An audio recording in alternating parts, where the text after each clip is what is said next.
여호와께 돌아가는 길, 하나님께 돌아가는 길에 대해서 살펴보고 기도하고자 하는데요. 오늘날 우리가 맞이하고 있는 이 시대에 가장 시급한 것은 무엇보다 회개 영성이라 할 수가 있습니다. 그런데 이 영역에서 많은 그리스도인들이 얼마나 많은 실패를 경험하고 또 위험에 노출되어 있는지 몰라요. 여러분, 정말 내가 가슴을 찢고 회개한 적이 언제였는지를 한번 보면 꽤 오래 전일 거라고 저는 좀 생각이 드는데 아주 회개가 여간 어렵지가 않습니다. 하나님께 돌아가는 길은요, 간단한 것 같으면서도 복잡하고 쉬운 것 같으면서도 어렵습니다. 알쏭달쏭하죠. 근데 왜 그러냐면 이 모든 중심에 하나님의 은혜가 있기 때문에 그래요. 무슨 말이냐면 하나님의 은혜가 임하면 간단하고 쉬운 길처럼 보이지만은 회개보다 간단한 게 없어요. 근데 하나님의 은혜가 임하지 않으면 회개가 너무 복잡하고 힘든 길처럼 여겨집니다. 그래서 이게 하나님의 은혜가 절대적이다라는 것을 이제 보게 되는데, 오늘 이 돌아온 탕자 이야기를 통해서 하나님께 멀어진 삶 속에 나타나는 이 증상들이 있는데 그거에 대해서 한번 살펴보고자 합니다. 여기서 우리가 먼저 알아야 둬야 될 것은요, 하나님께 멀어진 삶에 있어서 절대적 멀어짐과 상대적 멀어짐이 있다는 거예요. 탕자 이야기에 나오는 이 둘째 아들 있죠. 이 둘째 아들은 탕자의 어떤 대명사격이잖아요. 그죠? 탕자함이 둘째 아들인데 이 아들이 보여주는 이 멀어짐은 절대적 멀어짐이라고 볼 수가 있어요. 이 절대적 멀어짐 속에 있는 자도 우리는 이제 보통 아담 안에 있는 자, 불신자, 세상 사람, 죄인 이렇게 부르죠. 이들에 대해서 성경이 적나라하게 묘사하는 말씀이 에베소서 2장 1절로 3절인데 저와 여러분이 한 절씩 교독해 보겠습니다. 그는 허물과 죄로 죽었던 너희를 살리셨도다.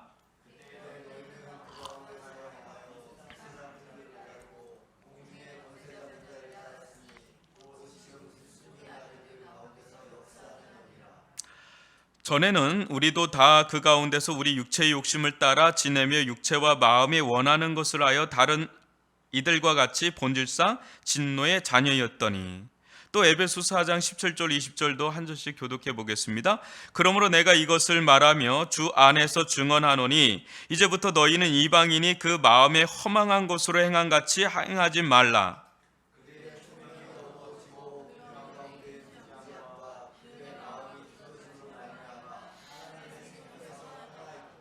그들이 감각 없는 자가 되어 자신을 방탕에 방임하여 모든 더러운 것을 욕심으로 행하되.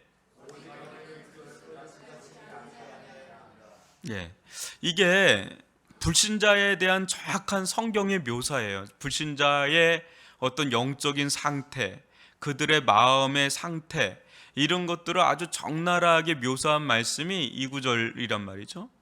아주 다각도로 이 부분을 좀 살펴봐야 될 정도로 아주 잘 묘사되어 있습니다. 반면에 이제 그리스도인들은 어떤 자들이냐? 그리스도인들은 절대적 멀어짐에서 벗어나서 오히려 절대적 친밀함 속에 들어간 자들이 실은 그리스도인이죠. 그래서 그걸 단적으로 보여주는 말씀이 우리가 잘 아는 요한복음 1장 12절이에요. 제가 읽어드릴게요. 영접하는 자 곧 그 이름을 믿는 자들에게는 무슨 권세가 되는? 하나님의 자녀가 되는 권세를 주셨다. 여러분, 우리에게 성준이가 있지만 아무리 우리가 원중현 집사님하고 친밀해도 성준이보다 친밀하겠습니까? 그 가까움은 이건 따라갈 수가 없는 가까움이, 이 자녀의 가까움은 아주 깊은 관계죠. 여러분, 로마서 8장 14절로 16절도 이런 부분에 대해서 언급하죠. 저와 여러분 한 절씩 교독해 보죠. 무릇 하나님의 영으로 인도함을 받는 사람은 곧 하나님의 아들이라.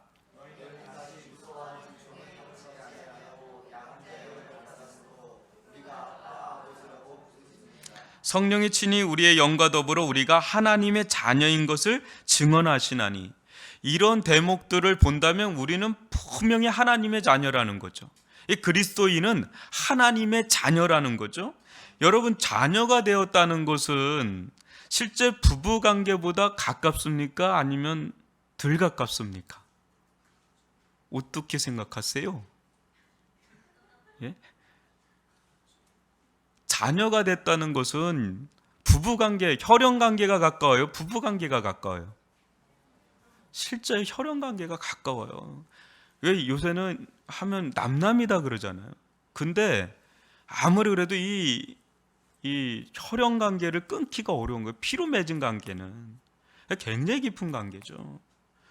우리는 어떤 사람입니까? 하나님과 우리는 예수의 피로 맺어진 하나님과 절대적 가까움 속에 놓여 있는 자들이 바로 우리라는 거예요. 여러분, 그냥 사람의 피도 그렇게 가깝게 하물며 예수의 피는 얼마나 하나님과 가까이 하게 하겠어요. 추워가지고 말도 안 나오네. 막 얼마나 가깝게 하겠습니까? 여러분, 무슨 형이십니까? 우리는 A형이십니까? B형이십니까? 여러분들 되게 어려운 얼굴을 들이세요.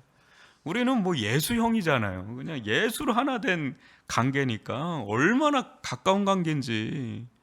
여러분, 아무리 가까워도 더 가까운 관계가 뭡니까? 부부 관계보다 더 가까운 게 아까 혈연 관계라 그랬잖아요.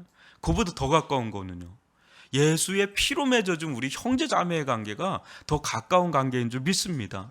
그거를 단적으로 보여주는 게 영원토록 같이 살아야 돼요. 어쩔 수 없어요. 그냥 영원토록 하나님 나라에서 같이 살아야 되니까 이건 보통 관계가 아닌 거죠. 근데요, 우리는 그리스도의 은혜로 말할 수 없는 기쁨 속에 이제 어떤 관계 안에 들어가 있어 하나님을 이제 즐거워할 줄 아는 관계가 됐고, 하나님과 생명의 교제와 교통 속에 열린 관계가 됐잖아요. 이제는 활짝 열린 관계가 돼서 그 안에서 하나님을 기뻐할 수 있는, 즐거워할 수 있는, 그분과 교제할 수 있는 그 관계가 확 열린 자들이 그리스도인인 줄 믿습니다. 그럼 문제는 무엇입니까? 이 변개할 수 없는 이 절대적 가까움 속에 상대적인 멀어짐이 존재하고 있다는 거예요. 절대적 멀어짐은 사라졌지만 여전히 우리 안에는 상대적인 멀어짐이 있을까요? 없을까요? 있어요. 그래서 그리스도인들 중에 어떤 사람은 이 하나님과의 그 친밀함의 그 농도, 그 강도에 있어서 실제 말할 수 없을 정도로 깊이 누리는 사람이 있어요. 그죠? 그죠? 있어요. 그리고 내가 그런 때를 경험할 때가 있고요. 내가 인생의 어떤 신앙의 생활 안에서 은혜를 흠뻑 받을 때가 있죠. 뭐 성령의 기름 부으심의 은혜를 흠뻑 받을 때는, 그때는 하나님과 아주 그냥 밀착된 것 같은. 예전에 제가 대학교 졸업하고 그때 혼자 기도에 대해서 이제 눈이 막 열려갈 때인데, 그때 어느 날은 기도를 하는데 몇십 분 안 한 것 같은데 몇 시간이 지난 거예요. 그때 어떤 경험을 했냐면 하나님이 내 이마박에 있는 것 같은 느낌이었어요. 이마에 탁 있는 거야. 이렇게 나를 확 감싸 안는 듯한 느낌인 거예요. 수시간이 지나가는데 그때 어떤 기도가 나가냐면 내 입술에서 마치 그 마리아가 예수님의 자기 옥합 깨트려서 그 머리털로 예수님의 그 손가발을 딱 이런 그런 마음이 출렁거려. 하게 일어나는데 그냥 기도하면서 내가 그분의 그 십자가에 못 박힌 손가발을 내 눈물로 닦고 싶은 마음으로 충만해지는 거예요. 그걸 어떻게 그걸 설명할 수 있겠어요? 그런 때가 있는 반면에 어느 때는 곤두박질 치는 때도 또 있고. 그래서 어느 때는 어때요? 불신자와 같은 상태로 내가 변한 것 같은. 그래서 시편 기자가 그런 고백하잖아요. 나는 짐승과도 같다고. 시편 기자는 경건한 사람이에요. 그런데 어느 순간에 나는 짐승과도 같다는 고백을 해요. 심지어는 이 불신자보다 더 불행함을 경험할 때가 있단 말이에요. 신자라고 해서 늘상 기쁘고 할렐루야 행복하고 그런 때만 있습니까? 아니면 너무너무 고통을 경험할 때가 있습니까? 침체를 경험할 때가 있습니까? 없습니까? 있어요. 신자라 그게 상대적인 멀어짐이에요. 절대적인 가까움 속은 있지만 그 안에 상대적인 멀어짐이 우리들 가운데 있단 말이죠. 여러분, 시편 기자들이 하는 이 고백들을 보면 그들은 분명히 택함받고 구원받은 하나님의 백성의 대명사지만 이들이 우리의 이런 모습을 대변해도 고백하는 장면이 얼마나 많은지 시편 1편부터 150편까지 하면 오늘 밤새도록 해도 끝이 없을 정도인데, 여러분 시편 6편 1절로 4절 한번 교독으로 읽어보겠습니다. 여호와여, 주의 분노로 나를 책망하지 마시오며 주의 진노로 나를 징계하지 마옵소서.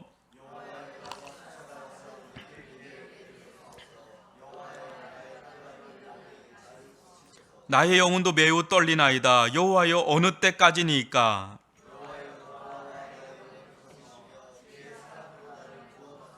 시편 22편 1, 2절도요. 내 하나님이여, 내 하나님이여, 어찌 나를 버리셨나이까? 어찌 나를 멀리하여 돕지 아니하시오며 내 신음소리를 듣지 아니하시나이까?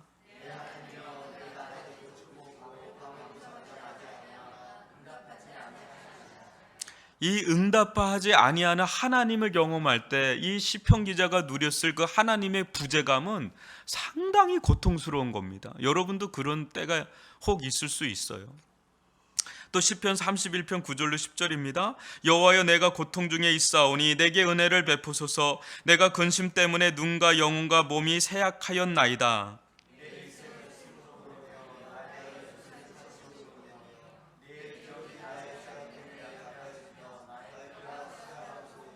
시편 32편 3, 4절도요. 내가 입을 열지 아니할 때 종일 신음함으로 내 뼈가 쇠하였도다.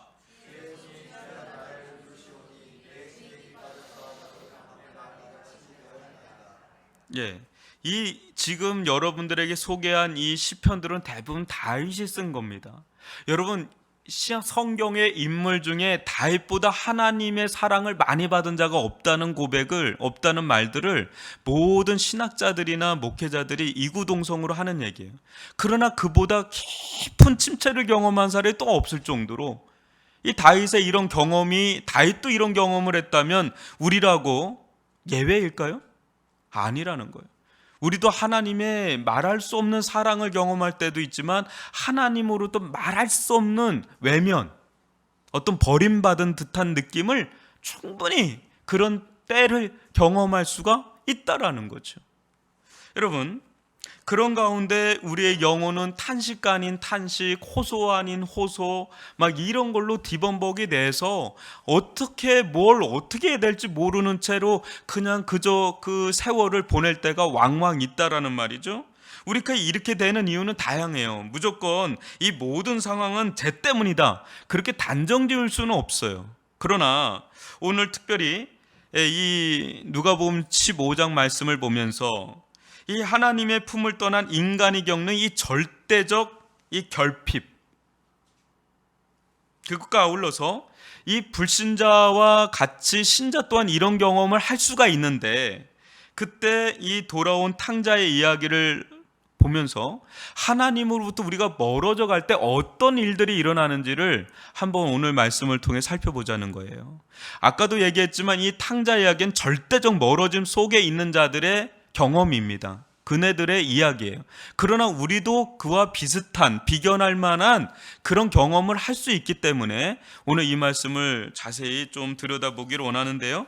11, 12절을 다시 한번 읽어보겠습니다. 시작. 또 이르시되 어떤 사람에게 두 아들이 있는데 그 둘째가 아버지에게 말하되 아버지여, 재산 중에서 내게 돌아올 분깃을 내게 주소서 하는지라. 아버지가 그 살림을 각각 나눠 주었더니. 사랑하는 성도 여러분, 이 하나님을 떠남에 있어서 가장 첫 번째 단계가 뭔지 아십니까? 그것은 자기 독립이에요. 자기 독립과 자기 주장이에요. 이 두 가지 단어를 한번 잘 새겨보세요. 자기 독립과 자기 주장. 독립과 주장, 이거를 여러분 마음에 두고 쭉 설교를 따라오시면 좋겠는데, 아버지 밑에 있던 이 둘째 아들은 어느 순간부터 아버지의 품으로부터 자유로워지고 싶었어요. 그죠? 뭐라고 할 수 없을 때부터 자유로워지고 싶었는데, 될 수만 있다면 자기가 하고 싶은 대로 마음껏 살고 싶은 거예요. 우리도 그런 때가 있지 않습니까? 그죠? 막 이렇게 막 그냥 자유롭고 싶고 마음대로 살고 싶고 하고 싶은 대로 살고 싶고 막 그런 거예요. 근데 이때부터 뭐가 시작되면 자기 주장이 시작되는 거예요. 사춘기로 넘어가면 점점 부모들이 충격을 받는 게 애들이 자기 주장을 하기 시작하거든요. 됐어 하면서 막 냅둬 하면서 막 대들기도 하는데 이게 점점 자기 주장이 막 쓰는 거거든요. 왜? 자유로워지고 싶은 거야. 이제 엄마 아빠로부터 자꾸 애기 취급하는데 이제 나 컸다는 거야. 근데 우리가 볼 땐 여전히 애기 같은데 자기 이제 컸다는 거야. 그러면 이제 자기 주장이 들어가기 시작하는 거죠. 근데 좀 황당해요. 여기 둘째 아들이 뭔가요? 아버지가 죽고 나서 줄 유산을 지금 막 달라고 하니까 이거는 어떤 느낌입니까? 아주 뭐 두 눈 시퍼렇게 살아있는데 아버지 두 눈에 모래알갱이 뿌리는 것 같은 느낌이죠. 이런 이거죠 이거. 아주 뭐 페루나적일 수 있는 이 지금 그런 장면이에요. 상당히 무례한 장면이 지금 연출되고 있는데 이것은요 뭘까요? 이 둘째 아들이 원하는 건 뭘까요? 완전한 독립이죠. 근데 완전한 독립인데 더 원하는 게 있어요. 뭘까요? 완전히 분리해. 완전 분리. 그냥 아버지로부터 완전 분리. 그걸 어디서 할 수 있냐면 이 다음 대목에서 재산을 줄 때 될 수만 있다면 먼 나라로 간 거. 그냥 가까운 일본으로 간 게 아니라 멀리 그냥 미국으로 가는 거. 아주 그냥 멀리 그냥 뭐 멀리 가는 거죠. 거기에서 완전한 분리. 그걸 원하는 것을 이제 볼 수가 있는 거예요. 하나님의 품으로부터 절대적 자유의 길을 가기 위해서는 뭐가 필요할까요? 아버지의 품으로부터 절대적 자유의 길을 가기 위해서는 필요한 게 뭐예요? 자원이에요. 자원. 그 재산이라는 거 자원. 왜 그래요? 그래야 자기가 꿈꾸고 욕망했던 걸 다 실현할 수 있으니까 이게 자원이 필요한 거예요. 그게 재산이에요. 재산. 그게 한마디로 어떻게 보면 또 그 길이 자기의 생명을 유지할 수 있는 길이기 때문에 그 자원, 그 재산을 요구하는 것을 보게 돼요. 그러나 여러분 한번 보세요. 이 세상의 자원이라는 것은 무한합니까? 한정되어 있습니까? 한정되어 있죠. 만약 독립을 했는데 쓸 자원이 없다고 생각해 보세요. 독립은 딱 했어요. 아버지 품으로부터 떠났는데 하나님 품으로부터 떠났는데 자원이 없어. 쓸 자원이 없어요. 그럼 어떻게 돼요? 죽는 거예요. 그 17절에서 마지막에 내가 줄여 죽는구나 이런 고백이 거기서 나오는 거죠. 이건 죽음이에요. 이게 고생과 고난은 아버지의 품을 떠나는 데서부터 실은 시작된 거예요. 잠시 잠깐 재산이 있을 동안에는 그걸 잘 몰랐는데 그게 똑 떨어지고 나부터는 막 정신없이 고생과 고난이 닥쳐오는데 그게 인생이라는 것을 보여주고 있어요. 여러분 사람들은 어디에서 이 고통이라는 거, 이 고난이라는 거 이게 어디에서 이게 생겨났는지 주어졌는지를 잘 몰라요. 근데 성경에서는 이 세상 가운데 이 고통이라는 것이 어디로부터 생겨났는지 기원했는지를 보여주는데 여러분 창세기 3장 16절로 19절을 또 한번 교독으로 읽어보겠습니다. 또 여자에게 이르시되 내가 내게 임신하는 고통을 크게 더하리니 내가 수고하고 자식을 낳을 것이며 너는 남편을 원하고 남편은 너를 다스릴 것이니라 하시고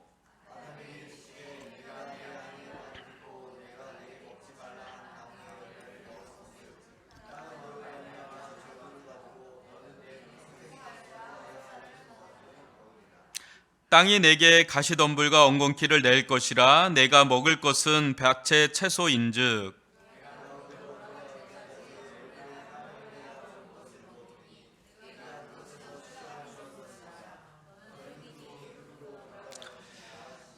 그러니까 이 제네시스라 그러잖아요. 기원에 대한 책이 창세기인데 이 인생 가운데 수없이 다양한 군상으로 다가오는 이 고난과 고통이 다 어디서부터 왔어요?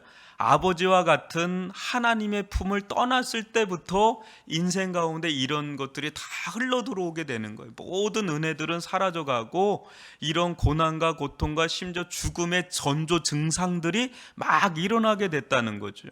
그래서 예레미야 2장 19절도 한번 읽어볼까요? 내 악이 너를 징계하겠고 내 반역이 너를 책망할 것이라. 그런즉 내 하나님 여호와를 버림과 내 속에 나를 경외함이 없는 것이 악이요 고통인 줄 알라. 주 만군의 여호와의 말씀이니라. 이 세상의 많은 사람들은 이 고통의 원인이 뭔가를 막 진단해서 이래서 이렇다 이래서 이렇다 하는데, 성경의 뿌리를 얘기하는 게 뭐예요? 여호와를 버린가 그 속에 하나님을 경외하면서 떠나 있는 것, 그것 자체가 악이고 고통이다라는 거예요. 그래서 로마서 2장 9절도 한번 보시면, 악을 행하는 각 사람에게 영에는 환난과 공고가 있으리니 먼저는 유대인에게요 그리고 헬라인에게며. 그래요. 악을 행하는 각 사람의 영에는 환난과 공고가 끊어지지 않는 이런 저주스러운 삶이 시작됐다는 거예요.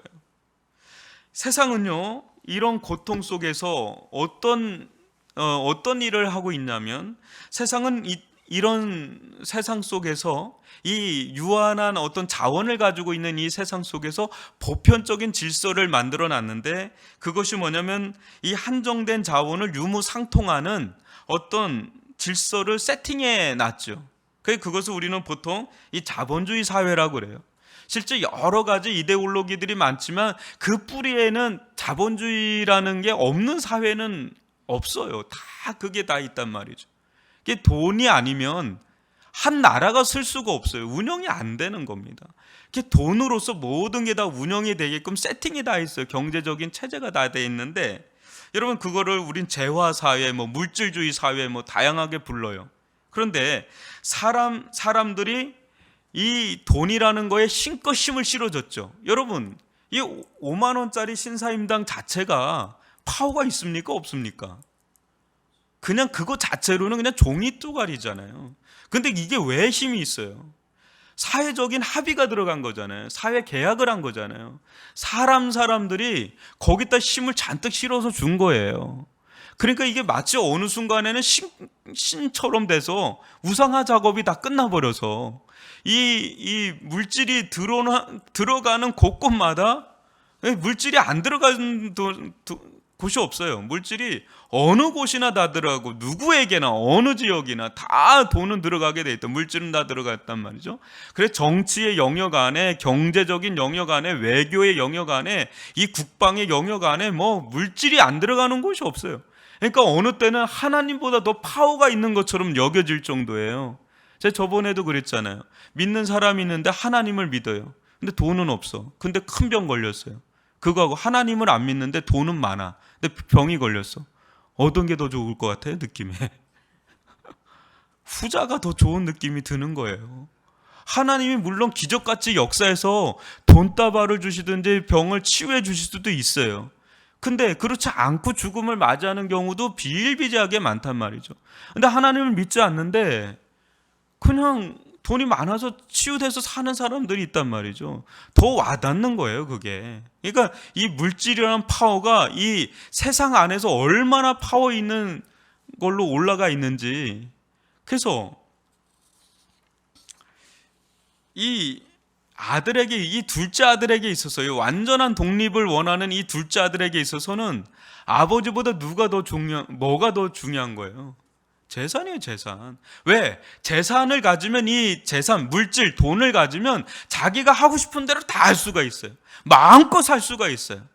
자기의 욕망을 마음껏 실현하면서 즐길 거 즐기면서 막 살 수가 있단 말이죠. 아버지가 없어도 상관없을 정도로 너무 좋은 게 이 물질이에요. 자기가 쓸 수 있는 자원은 다 끌어다 쓸 수가 있는 거예요.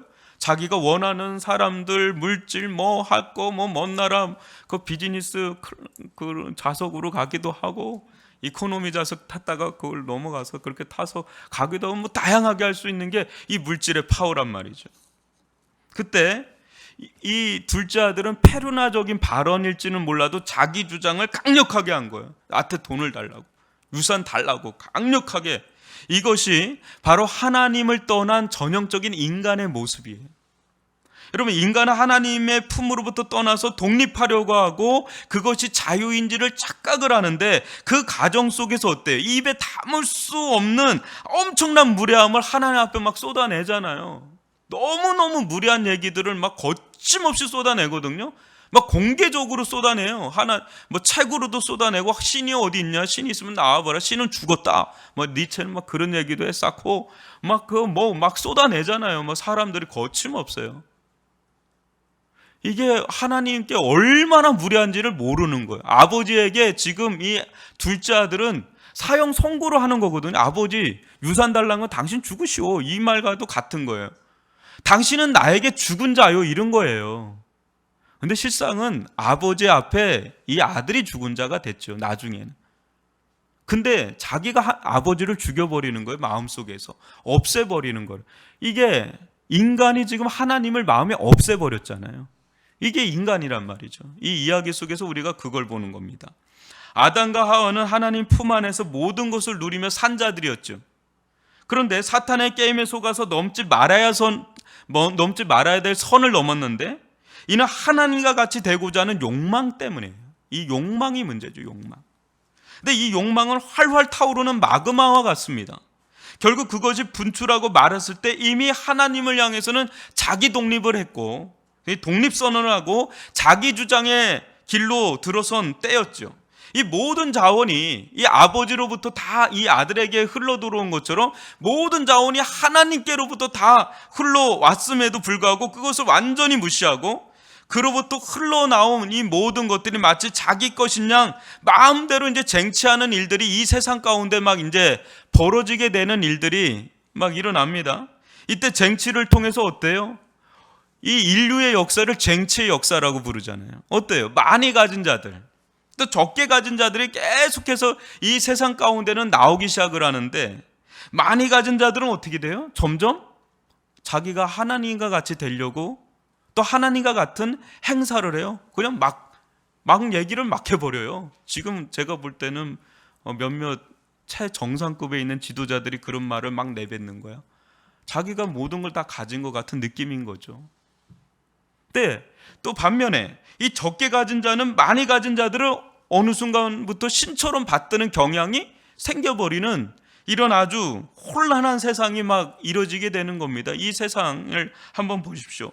하나님이 아닌 자들이 하나님 행사를 하거나 또 하나님 아닌 자를 하나님처럼 떠받드는 이 모든 것들은 실은 어떤 겁니까? 미친 짓이라고도 할 수가 있는 겁니다.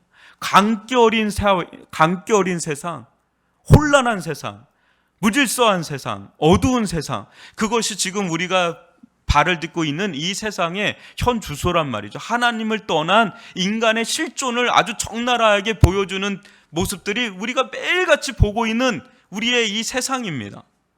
믿는 자들도 때로는 어떻습니까? 이런 틈바구니 속에서 우리가 예수를 어느 순간 믿고 하나님을 따르게 됐지만 어때요? 어느 순간부터 하나님의 품에 있다는 것이 부담스러울 때가 있어요. 신앙생활 하다가 처음에는 너무 좋았는데 어느 순간부터 이 신앙생활을 하고 하나님 안에 있다는 게 처음에는 굉장히 좋았는데 어느 순간부터 부담스러울 때가 있어요. 그래서 하나님이 아니 계시다면 얼마나 좋을까, 이 생각을 간혹 할 때가 있단 말이죠. 여러분들이 너무 거룩해서 전혀 나는 아닌데 목사님 누굴 두고 이렇게 얘기하시는 거지 하는데 있단 말이죠. 저쪽에 그 미국에 사는 분들이 그랬대요. 근데 내가 하고 싶은 대로 내 마음대로 자유롭게 살면 좋을 텐데 하나님 때문에 불편한 게 한두 가지가 아닐 때가 있다는 거예요. 이때 하나님의 존재의 흔적을 막 애써서 지우려고 막 노력을 할 때가 있는 거예요. 하나님 안 계시면 내가 주일날도 어디 좀 나가서 좀 놀고 11조도 좀 땡겨 먹고 좀 거짓말도 좀 덜 이제 좀 치고 또 술자리도 가끔 한번 들어가고 그럴 텐데 이 하나님이 계셔가지고 뭘 하려 그래도 조금 마음이 꺼림칙하고, 그렇다고 또 안 하는 건 아닌데 하긴 하는데 뭔가 꺼림칙하고 이런 게 계속 있다 보니까 이게 불편한 거예요. 그래서 하나님이 아니 계셨으면 하는 마음이 딱 들 때가 있는데 어떤 신학자가 이런 얘기를 해요. 우리가 죄를 짓는 순간 우리는 무신론자가 된다. 우리가 죄를 짓는 순간 우리는 무신론자가 된다. 그 죄를 짓는 순간 우리는 하나님이 없는 것처럼 생각을 하고 죄를 짓는 거예요. 그 순간만큼은. 그랬다가 다시 유신론자가 돼서 회개를 하죠. 회개를 해요. 그러다가 내 마음대로 살고 싶고 내가 하고 싶은 대로 살고 싶고 막 그럴 때 이제 하나님의 흔적을 막 지우기 시작합니다. 내 양심에서 막 애써 지워서 하나님 이제 없다라고 생각을 막 하고 그 순간은 우리가 무신론자가 된다는 거죠. 여러분, 우리는 마음대로 살고 싶은 욕망 속에 이 둘째 아들과 같이 하나님의 존재를 지워버리고 싶은 죄악이 이게 우리 안에 있어요. 이 죄가 있단 말이죠. 그리고 이 하나님의 부전이 텅 빈 그 자리를 이 세상 다른 곳으로 이제 메꾸기를 시작합니다. 이 문제는 나만 그런 것이 아니라는 데서 이제 문제의 심각성이 있어요. 무슨 말이냐면 이 세상의 자원은 아까도 말한 것처럼 어떤 한정돼 있잖아요. 무한하지 않아요. 이 세상의 자원은 이게 한정돼 있는데 나도 그런 자원을 끌어다 쓰고 싶은 욕망이 많고 저 사람도 그런 욕망이 많고 저 사람도 욕망이 많고 그러다 보니까 어느 순간에서 이권 다툼에서 충돌이 일어난 지점이 반드시 생기기 시작해요. 왜? 나도 욕망 덩어리지만 저 사람도 욕망 덩어리고 저 사람도 욕망 덩어리인데 어떤 사람은 욕망의 사이즈 자체가 너무 커가지고 막 다른 사람들은 막 삼킬 정도예요.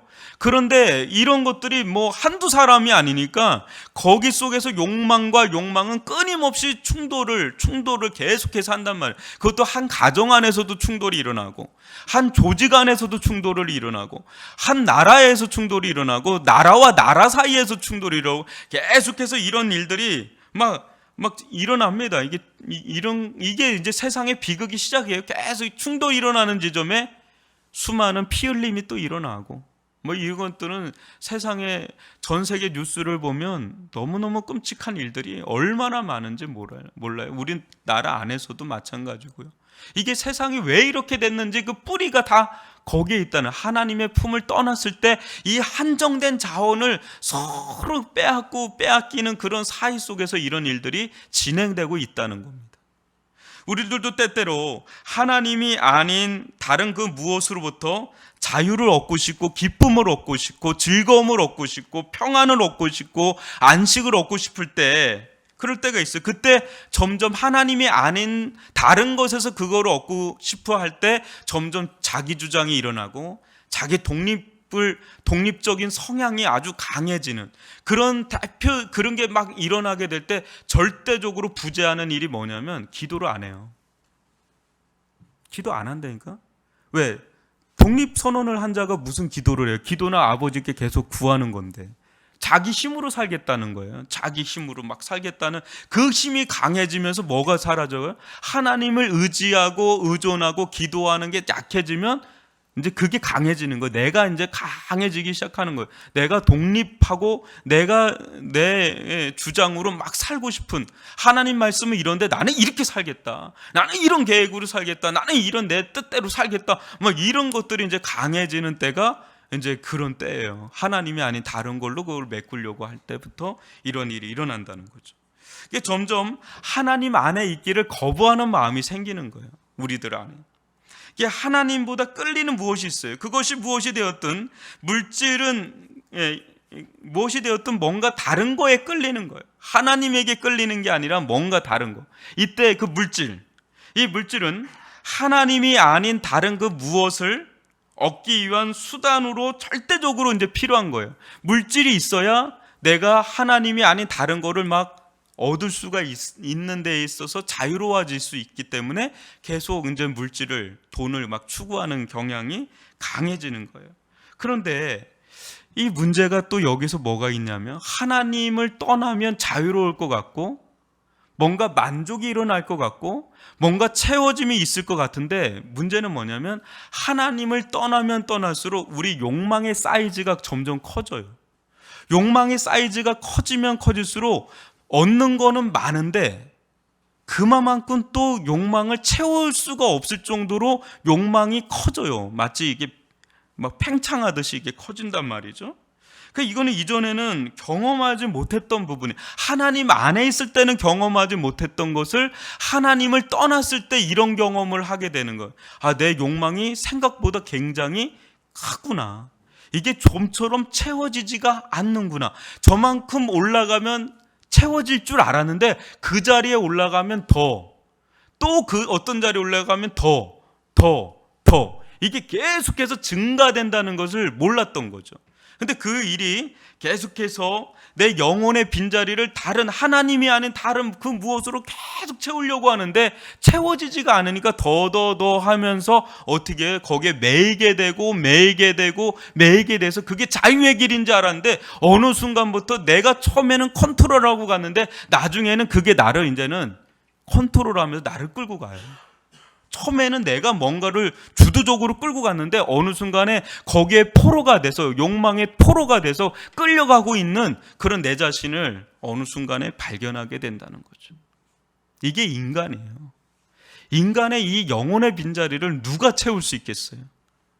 여러분, 욕망의 정체가 무엇인지 한번 13절을 한번 읽어보죠. 시작. 그 며칠이 안 되어 둘째 아들이 재물을 다 모아가지고 먼 나라에 가 거기서 허랑방탕하여 그 재산을 낭비하더니, 한마디로 말하면 허랑방탕이에요. 재화는 수단이고 목적은 쾌락이란 말이죠. 쾌락.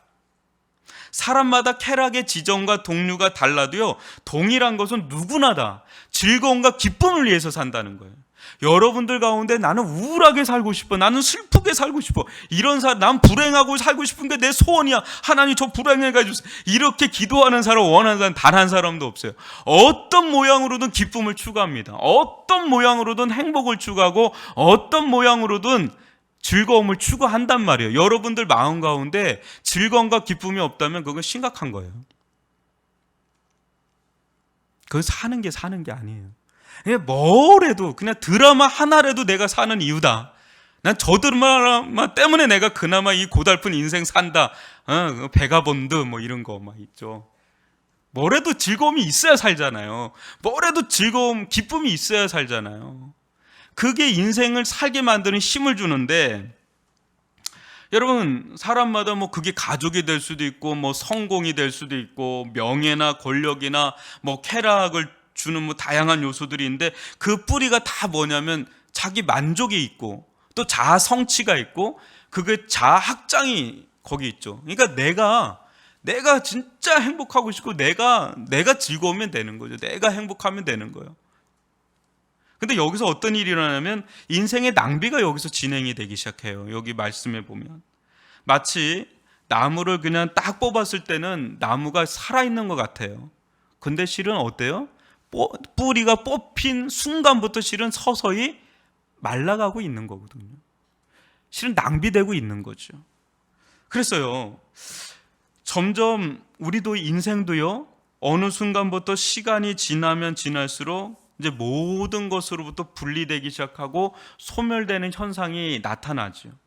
어느 순간부터 기력이 쇠하기 시작합니다. 가지고 있던 시간도 야속할이 많지 사라지기 시작합니다. 물질도 사라지기 시작합니다. 사람도 점점 만나는 사람도 나이 들어가면서 점점 사라져가고, 자리도 이제 내 자리가 아니에요. 그 자리가 영원할 것 같았는데 부장에서 끝나는 거죠. 조금 더 올라가면 이사인데 이사는 1년마다 간당간당 하면서 가는 거죠. 자리도 이제 내 자리가 아니죠. 명예도 뭐 하늘을 찌를 것 같은 사람도 어느 순간 수갑차고 오늘 내일 하고 있는 기죠.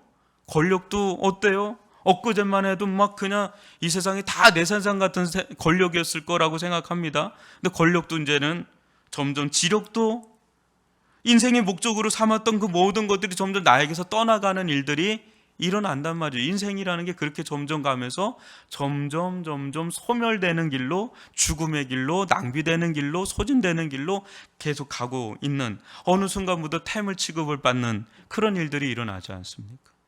그러다가 낭비를 넘어서서 어때요? 흉년이 다가오고, 흉년에서 지나게 되면 궁핍이 찾아오고, 그 마지막은 죽음이 딱 그냥 아구를 벌려놓고 우리를 기다리고 있는 게 인생이에요. 인생 뭐 볼 것도 없습니다. 이렇게 보면은 세상 사람들은 우리를 보고 고리타분하다 그러는데 세상의 흐름은 다 똑같아. 그냥 뭐 술 마시고 놀고 이렇게 하고 놀고 또 하고 놀고 똑같아요. 똑같아. 그냥 뭐 지겹도록 똑같이 살아. 그냥 그래도 그걸 벗어날 수가 없어요. 근데 중요한 건 그걸 벗어날 수가 없어요. 참 재밌어요. 17절, 14절, 17절을 저와 여러분 한 절씩 교독해 보겠습니다. 다 없앤 후 그 나라에 크게 흉년이 들어 그가 비로소 궁핍한지라.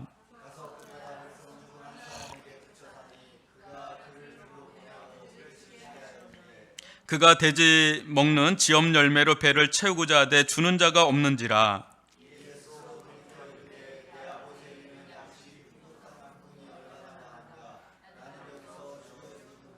여러분, 예수님께서 이 이야기를 통해서 우리에게 주고자 했던, 보여주고자 했던 이야기가 뭘까요? 메시지가. 이거 실제 실화입니까? 아니면 꾸며낸 이야기입니까? 이거 실제 실화 아닙니다. 여러분, 너무 리얼해가지고 이거 실화라는데 진짜 있었던 일이 아니라 예수님이 그냥 꾸며낸 소설 같은 거예요. 근데 이 소설과 같은 이 이야기를 통해서 우리에게 정말 전달해주고 싶었던 메시지가 뭘까요? 뭘 전달하고 싶어서 이 이야기를 만들어낸 걸까요? 하나님을 떠난 인간의 실존에 대해서 보여주고 싶은 거예요. 하나님을 떠난 인간의 실존, 아까 제가 말했죠. 하나님을 떠난 절대적 멀어짐 속에 있는 자들의 형편에 대해서 적나라하게 이거를 알기 쉽게 보여주는 그림이 바로 그림 언어로 이걸 보여주고 있는 겁니다. 하나님의 품, 아버지 품을 떠나면 자유로울 거라고 생각했지만 어느 정도 그건 맞아요.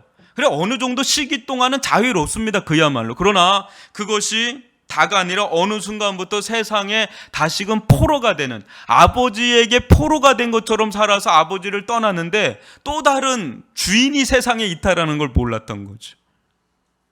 세상에 주인이 있는데 이 아버지와 같지 않아요. 돼지한테 주는 지엄 열매도 안 줘.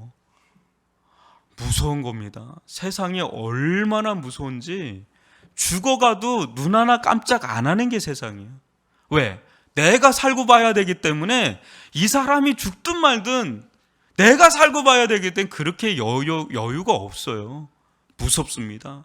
저 사람을 죽여야 내가 살기 때문에 양육강식 그렇게 막 그런 그 논리들이 있기 때문에 막 짐승과도 같은 세상이죠. 그러니까 그 속에서 서서히 죽어가는 거예요. 이 둘째 아들이. 하나님을 떠나면 떠날수록 우리는 마음대로 살 것 같은데 그 속에 실은 엄청난 낭비가 들어가요. 그래서 여러분 어때요? 수십 년을 하나님 없이 살다가 나이 드셔서 오는 사람들 대부분이 내가 왜 이제 하나님 품에 들어왔는지 내가 너무 후회스럽다. 이 60년의 세월이 너무 후회스럽다. 저는 예수님 만나고 20살 때 예수님 만났거든요. 그때 회개한 게 뭐냐면 20년 동안 하나님 없이 산 거, 그게 회개였어요. 저는 다른 게 회개가 아니라 하나님 없이 살았던 20년의 삶이 회개가 됐어요. 그래서 어떤 사람이 제일 부러웠냐면 못된 신앙자들이 제일 부러웠어요. 처음 교회 다닌 사람들이 그렇게 부러운 거야. 나는 20년 동안 하나님 없이 살았는데 그 세월이 너무 야속해서 누구보다 열심히 살려고 그랬어요. 하나님 앞에. 누구보다 그 20년은 난 늦었다. 그래서 누구보다 성경 더 많이 보려고 그러고, 누구보다 전도하려고 그러고, 누구보다 기도하려고 하고, 그런 마음이 그냥 드는 거예요. 누가 뭐라 그런 게 아니라. 그게 은혜 받았을 때에 나타나는 마음들이었어요. 그 마음 안고 하나님 없이 살 때 어마어마한 업적도 그리고 다 했는데, 어떤 판사가 그래, 대쪽같이 살았던 판사인데 위암 상기에 전도를 받고 예수를 만났어요. 근데 이 판사가 제일 싫어했던 사람들이 크리스찬이야. 이 사람이 어떤 사람이면 그 예전에 왜 온노비 사건 알죠? 왜 예전에, 그죠? 모르나요? 온노비 사건 때 그때 성경에 선언하고 막 그랬잖아요. 그런 거를 재판하던 사람인데 이 판사가 예수를 만난 거예요. 예수를 만나는데 후회가 하나밖에 없대요. 자기는 회개할 게 하나밖에 없는 게 뭐냐, 하나님을 위해서 산 적이 한 번도 없었다는 거. 그래서 문상을 오잖아요. 워낙 덕망이 있으니까 막 이렇게 사람들이 병문안 오면 손 하나밖에 까딱을 못 하니까 그 마다들이 여기서 예수 믿으시오라는 걸 써놓고 이 손가락만 까딱한 거, 이거 쳐다보라고 이렇게. 근데 이 사람이 워낙 대쪽같이 살고 정직하게 사니까 영향력이 있는 거야.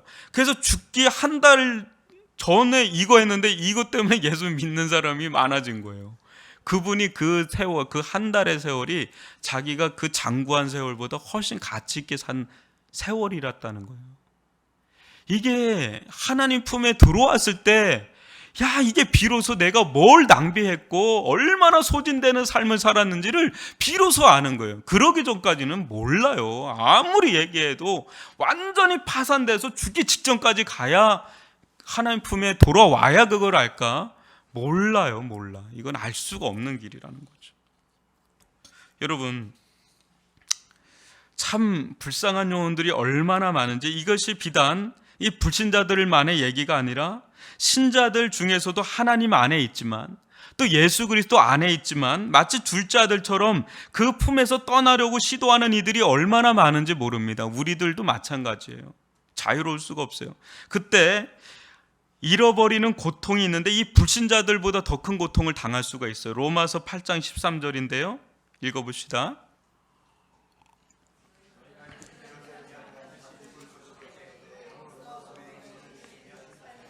우리가 수요 예배 때 이거 가지고 지금 강의를 나가고 있는데, 너희는 이제 그리스도인이에요. 너희가 육신대로 살면 어떻게 된다고요? 반드시 죽을 꽃이로 되는데, 이 죽음은 구원이 박탈되는 그런 죽음이 아니에요. 근데 죽음과 방불한, 지옥과 방불한 경험을 하게 된다는 거예요. 육신대로 살면. 무서운 거죠. 여러분, 그리스도 예수 안에 있다는 게 얼마나 큰 은혜고 축복인지 아시잖아요. 그죠? 여러분, 그분과의 사랑의 어떤 교제와 교통 속에서 우리는 어느 순간인가 하나님의 음성을 듣는 축복을 경험하잖아요. 여러분들이 이 설교 시간에나 아니면 찬양하는 가운데나 기도하는 가운데나 예배를 드리는 가운데나 하나님께서 나에게 주시는 말씀을 들을 때가 있단 말이죠. 그게 얼마나 큰 축복입니까? 하나님의 말씀을 들을 때, 하나님의 음성을 들을 때 내 인생의 좌표가 설정이 되잖아요. 내 영혼의 좌표가 설정되잖아요. 내가 어디로 가고 있고 내가 지금 어느 지점에 있고 어디로 가야 될지, 혼란한 이 세상 속에서 나의 영혼의 인생의 좌표가 그려지는 인생은 흔들림이 없는 인생이잖아요. 이것만만 해도 얼마나 큰 축복입니까?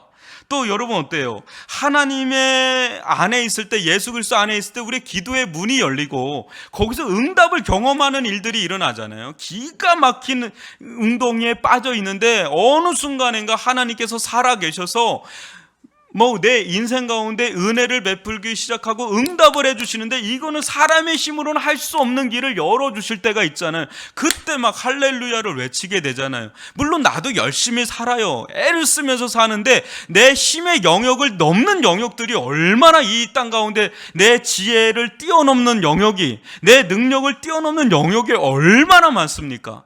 고등학교 때까지는, 대학교 때까지는 모르겠어요. 어떤 그냥 학습서나 뭘 가지면 거기서 인생에 답이 있을 거라고 생각을 했는데, 대학 졸업하고 인생을 살면 답이 없어요. 매 순간순간이 그냥 계속해서 무엇인가 결단해야 되고 선택해야 되고 거기서 지혜를 구해야 돼요. 누가 말을 해주면 좋겠는데 내가 가는 인생길은 초행길이라서 누가 뭐를 해주지 뭐라고 말을 못 해줘요. 이 사람이 내 옆에 가는 사람도 뭐라고 얘기하는데 그 사람 얘기가 또 내가 갈 길은 또 아닐 때가 또 너무 많기 때문에, 그런 가운데 지혜를 구하게 되고 능력을 구할 수 있는 그 하나님이 계시다는 게 얼마나 큰 축복입니까? 그런 가운데 하나님 또 응답을 주시잖아요. 살아 계시잖아요. 또 어떻습니까? 심지어는 죽음의 공포와 두려움이 있는데 어느 순간은 말로도 할 수 없는 그 평안함, 세상에 아주 잔재구리한 그런 기쁨이 아니라 찰나적인 그런 말초신경적인 기쁨과 즐거움이 아니라 영원한 그 기쁨과 즐거움을 하나님께서 하사해 주실 때가 또 있잖아요.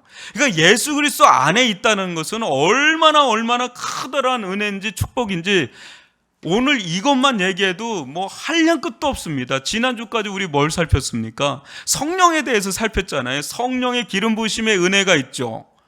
또 우리들 가운데 믿음을 주셨죠. 우리들 가운데 은사를 주셨죠. 우리들 가운데 어떻습니까? 영적인 지각을 또 주셨죠. 세상에 있는 열림도 있어요. 세상에 열린 길도 있지만 하늘의 문이 열리는 경험을 해주셨죠. 이런 말할 수가 없습니다. 믿음의 지체들을 얼마나 많이 만납니까? 따지고 보면 하나님 안에서, 예수 그리스도 안에서 주어지는 은혜라는 것은요, 이름 말할 수가 없어요. 그런데 어느 순간인가 점점 마음이 완악해지고 마음이 완고해지고 마음이 완강해져요. 신자 안에 아주 급속하게 마음이 식어져 가는 경험을 하면서 마음이 아주 딱딱하게 굳어지는데 예배로 왔는데 형식적이야. 외식을 하고 있어. 그냥 얼굴은 탁 하고 있는데 속은 완전히 하나님을 떠나서 그냥 앉아만 있는, 마음은 이미 멀리 떠나. 이거 이제 다음 주부터 마음이 이미 멀리 떠난 상태. 하나님의 음성이 이제 안 들리기 시작해요. 하나님과 그 전에 그렇게 친밀하게 나눴던 교제와 교통이 사라지기 시작해요. 믿음도 약해지기 시작하고, 기도의 문도 막히기 시작하고, 응답도 안 되는 것 같고, 막 이제 그런 일들이 일어나면서 아주 핏절한 신앙생활을 하는, 마치 교회 안에서 둘째 아들 같은 느낌, 낭비되는 시간을, 그렇게 세월이 10년, 20년도 갈 수가 있어요. 교회 안에서도. 근데 아무도 몰라. 눈치를 못 채. 집사가 되고 안수집사가 되고 권사가 되고 장로님이 되고 목사가 돼도 그런 일이 일어난다. 무섭게 진행이 되는 거죠. 교회 안에서의 둘째 아들 같은, 그 속에 하나님 없이 자기 주장이 또 강해져서 어느 때는 아나무인격으로 막 교회에서도 막 하는데 자기가 무슨 짓을 하는지를 모르는 거예요. 안 들리는 거야. 그냥 자기 바이블을 가지고 있어요. 셀프 바이블을 가지고 있어가지고 자기 성경이 있고 자기 복음이 있어요. 그걸 막 주장하기 시작을 하는데 막 여러 다치는 거예요. 막 그런 일들이 막. 그 교회도 힘들어지고 본인도 뭐 어쩐지 모르고 막 그런 일들이 충분히 있단 말이죠. 여러분, 요한일서 3장 20절 한번 읽어볼까요? 시작.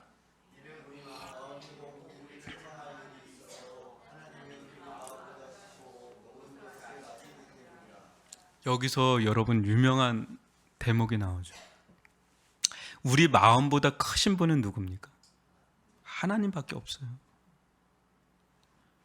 우리 마음은 제가 전에 얘기했죠. 무한할 정도로 욕망의 그릇이 무한해요.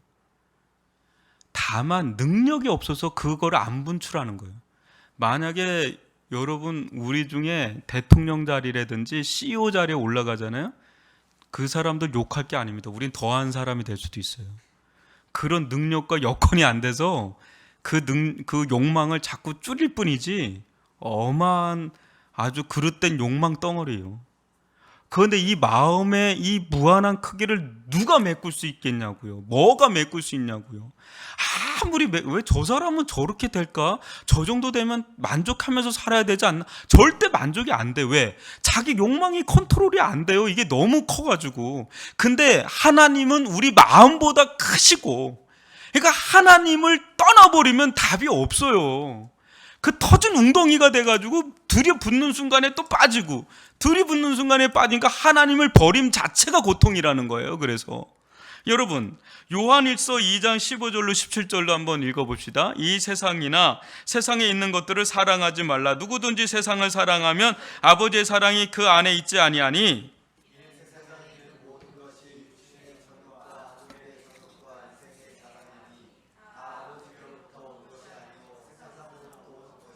이 세상도 그 정욕도 지나가되 오직 하나님의 뜻을 행하는 자는 영원히 거하느니라. 아멘.